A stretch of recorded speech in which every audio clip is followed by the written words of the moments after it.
함께 읽은 시편 47편은 하나님께서 시온의 왕이시며 동시에 온 세상의 왕이라 선포하고 있습니다. 그래서 시편 47편을 하나님께서 온 세상의 왕으로 즉위하시는 것을 찬양하는 찬양시, 또 더불어 즉위시라고 부르기도 합니다. 하나님의 백성들이 거주하는 시온과 온 세상의 왕으로 그 백성들의 삶의 터전을 평안히 지키시는 하나님, 하나님께서는 언제부터 우리의 왕이 되어 주셨습니까? 여러분의 삶에 하나님의 왕 되심을 인정하였던 즉위식은 언제셨습니까? 돌이켜보면 하나님은 우리가 기억하고 목격한 즉위식과는 관계없이 태초 이전부터 우리 왕이 되시기로 결정하셨습니다. 한순간도 우리 삶의 왕이 아니신 적이 없으셨습니다. 우리가 딛고 살아가는 곳, 그리고 우리가 인식하고 있는 그 어느 공간에도 하나님의 통치가 미치지 아니하는 곳은 없었습니다. 우리가 알지 못하는 때부터 이미 온 세상의 왕이신 하나님께서 증위하신다는 말씀은 특정한 시간, 특정한 장소, 그리고 특정한 사람들의 경험에 그치지 않고 세상 끝에 임재하실 하나님을 향한 기대와 찬양을 담고 있는 것입니다. 함께 읽은 말씀은 이미 왕이신 우리 하나님이 온 세상의 왕으로 만민들에게 인정되실 날을 소망하며 우리 삶을 하나님을 찬양하는 삶이 될 것을 강력하게 초대하고 있습니다. 더불어 하나님의 백성, 성도로 살아왔던 지난 날들과 앞으로 살아갈 모든 날에 찬양하며 살아가야 할, 또 찬양하며 살아갈 수 있는 이유와 힘이 되어 줍니다. 귀한 새벽 우리에게 주신 말씀을 통해 우리 찬양의 이유가 되어 주시는 하나님께서 우리 삶을 하나님께 영광 돌리는 삶으로 초대하신 뜻이 우리에게 밝히 드러나는 시간이 되기를 소망합니다. 본문 1절과 2절의 말씀 함께 읽겠습니다.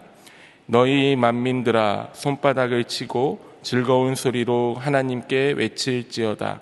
지존하신 여호와는 두려우시고 온 땅에 큰 왕이 되심이로다. 아멘. 본문은 만민에게 손바닥을 치고 즐거운 소리로 하나님께 외칠 것을 우리에게 요구합니다. 즐거운 소리로 외친다는 말은 청각을 잃을 정도로 큰 소리를 치다라는 뜻의 단어를 명령법으로 기록한 표현입니다.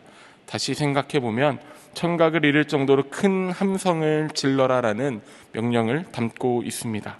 그리고 이 소리라고 표현된 단어는 함성, 외침, 즐거움, 그리고 흥겨움이라는 의미를 갖고 있습니다. 이 두 단어의 의미를 합쳐 들여다보면 마치 전장에서 승리한 군인들이 목이 터져라 환호성을 지르는 장면이 떠오릅니다. 하나님을 향한 찬양을 마음껏, 그리고 마음 깊은 곳에서부터 소리내어 지르라는 명령입니다. 말씀은 우리를 큰 소리의 찬양에 가득한 삶으로 초청하고 있습니다. 2절은 초청받은 찬양의 자리에 주제가 누구인지를 설명하고 있습니다. 지존하신 여호와, 온 땅을 다스리시는 크신 왕께 즐거이 외치라고 말씀합니다. 지존하신으로 번역된 단어와 또 두려워하다라는 뜻으로 번역된 단어 엘용과 노라라는 말을 합쳐서 생각해보면 지극히 높으신, 또 다른 이들을 두렵게 만드시는 분이라는 뜻을 가지고 있습니다. 지극히 높은 곳에서 다른 이들에게는 두려움이 되시는 그분이 온 땅에 큰 왕이 되셨음을 우리에게 선포합니다. 놀라고 두려워함이 마땅한 분, 그의 통치를 거부한 누군가에게는 두려움의 존재일 수밖에 없는 크고 위대하신 그분 하나님이 우리 왕이 되었을 때에 우리는 큰 소리로 환호하며 즐거워할 수 있습니다. 두려워할 수밖에 없는 하나님을 환호하며 맞이할 수 있는 이유는 그가 그의 백성들을 통치하며 부르시는 방법이 세상의 통치자들과는 다르기 때문입니다. 3절과 4절의 말씀 함께 읽겠습니다. 여호와께서 만민을 우리에게, 나라들을 우리 발 아래에 복종하게 하시며 우리를 위하여 기업을 택하시나니 곧 사랑하신 야곱의 영화로다. 셀라. 아멘. 3절과 4절은 우리가 찬양해야 할 이유에 대해 하나님은 온 세상의 통치자이시며 주권을 행하시는 분이시기에 찬양받아야 함을 선포합니다. 그 하나님께서 기업으로 그의 자녀 야곱을 택하셨습니다. 그리고 그 택하신 이유를 사랑하신이라고 말씀은 기록하고 있습니다. 하나님은 당신의 백성을 사랑하시기에 당신의 백성을 위해 주권적으로 역사하시는 분이십니다. 가장 좋은 길로 인도하시기를 원하시며 평안의 길로 우리를 이끄시기를 원하십니다. 우리를 사랑하셔서 우리를 평안으로 인도하시기를 힘쓰시는 하나님이 우리의 주권자, 우리의 왕이 되셨기에 우리는 그분을 찬양할 수밖에 없습니다. 그분이 우리를 사랑하신다라고 말씀하시기에 우리는 그분을 찬양할 수 있습니다. 사랑하는 성도 여러분, 우리는 언제 하나님께서 우리의 왕 되심과 우리를 다스리고 계시다라는 찬양을 드리고 계십니까? 오늘 우리가 함께 나누고 있는 말씀은 하나님의 즉위식을 표현하고 있습니다. 그러나 하나님의 즉위식이 있어 그때에 비로소 하나님께서 우리나 누군가의 인정을 받아 우리의 왕이 되신 것은 아닙니다. 하나님의 즉위식은 우리를 지으신 우리 왕이신 하나님을 비로소 우리와 또 함께 살아가는 세상이 바로 알게 되는 것을 뜻합니다. 하나님의 하나님 되심을 선포하는 날인 줄로 믿습니다. 본문은 이 자리에 우리를 초대하며 하나님을 찬양하라 말하고 있습니다. 하나님을 향한 찬양은 어떠한 우리의 상태나 시간의 변화가 아니라 하나님의 하나님 되심이 이 땅에 우리를 통해 선포되는 일입니다. 우리는 어떻게 하나님을 찬양하고 있습니까? 언제 무엇을 바라보며 하나님을 찬양하고 계십니까? 우리는 하나님을 찬양할 때 우리 생각과 우리 표현의 한계 아래에서 하나님을 찬양합니다. 가령 은혜의 하나님, 사랑의 하나님이라고 하나님을 높일 때 고백하는 단어의 이해와 깊이만큼 우리는 하나님을 찬양할 수밖에 없습니다. 그러나 하나님께서는 우리 한계에 갇혀 계실 수 없습니다. 이스라엘의 하나님이라는 표현으로 하나님을 부를 때에 고대 근동의 좁은 지역에 머무시는 하나님, 또 그때 그 당시 몇몇의 사람들을 위해 존재하는 하나님으로 우리 하나님을 국한시킬 수 없듯이 말입니다.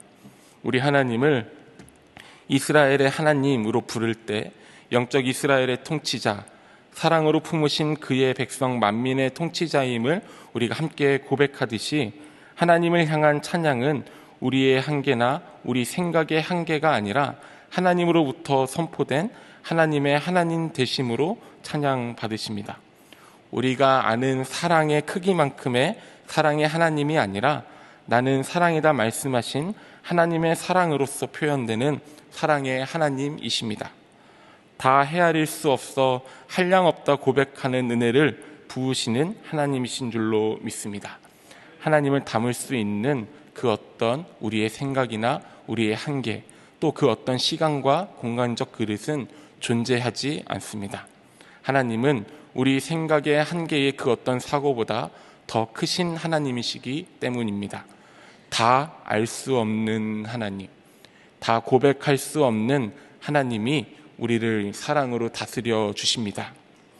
하나님의 통치가 세상의 통치자들과 달리 우리 찬양의 이유 되심이 여기에 있습니다. 한계 아래의 세상 통치자들은 한정된 자원과 시간, 인력 속에 통치의 목적을 이루고자 합니다. 그 속에서 누군가는 소모되고 누군가는 소외되며 자원과 물질은 소비되기도 합니다. 그리고 소모와 소비 속에 폭력과 폭행이 자행되기도 합니다. 그러나 우리 하나님은 태초 이전의 영원으로부터 또 영원까지 어디에나 만물의 통치자로 우리의 왕이 되어 주셨습니다. 하나님께는 포갑적이지 않을 수 있는 여유가 있습니다. 하나님께는 폭력적이지 않을 수 있는 능력이 있습니다. 하나님의 통치만이 우리에게 포갑적이며 폭력적이지 않을 수 있는 유일한 통치인 줄로 믿습니다. 전능하신 하나님께서는 하나님의 권능을 우리가 딛고 살아가는 이 땅에 펼치시기에 우리의 어떤 것이나 우리의 어떠함이 필요한 조건이 아닐 수 있습니다. 우리 하나님은 이 땅의 수많은 통치자들이 그렇듯 우리의 소모를 통해 어떠한 목적을 이루는 분이 아니라 사랑으로 우리의 왕이 되신 하나님께서 이루실 하나님의 나라에 공로 없는 우리를 초대하는 분인 줄로 믿습니다. 무한한 영광과 능력 속에 계신 우리 통치자 하나님께서 우리에게 요구하시는 하나님의 하나님 되심을 선포하는 일, 찬양은 내가 기도하는 내 삶의 일이 내 능력을 뛰어넘는 기적과 같은 방법으로 해결되었을 때 드리는 것이 될 수 없습니다. 우리 찬양은 내 스스로 어찌할 수 없는 인생의 문제가 누군가의 도움이나 상황의 급진적인 반전으로 우리 손을 떠나 해결되었을 때를 담보로 드리는 것이 아닙니다.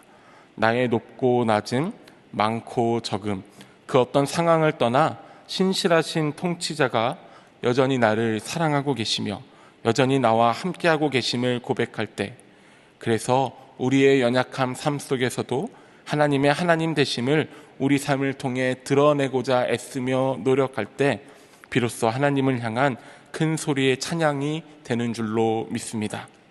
우리 교단 헌법에 기록된 요리문답의 첫 번째 질문은 사람의 제일 되는 목적은 무엇입니까? 입니다.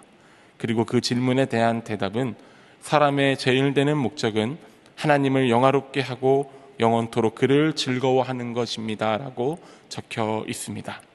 하나님께서 우리를 통해 영광 받기를 원하십니다.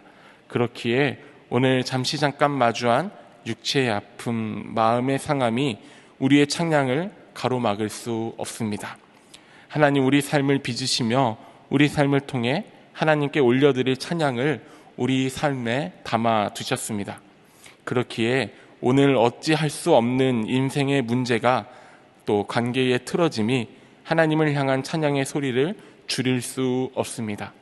하나님 우리를 하나님을 찬양하는 존재로 빚으셨고 쉬지 않으시는 하나님께서 우리 삶이 하나님을 향한 크고 놀라운 찬양이 되도록 우리를 오늘도 통치하고 계시기 때문인 줄로 믿습니다.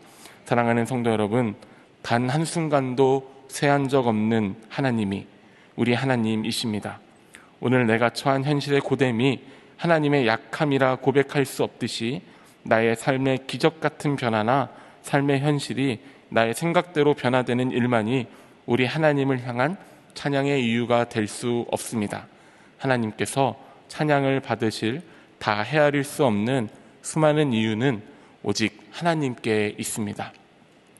우리가 하나님을 하나님으로 인정할 때, 하나님의 하나님 되심을 우리가 살아가는 땅에서 당당히 선포할 때 우리 하나님, 우리 삶을 통해 찬양 받으시는 줄로 믿습니다.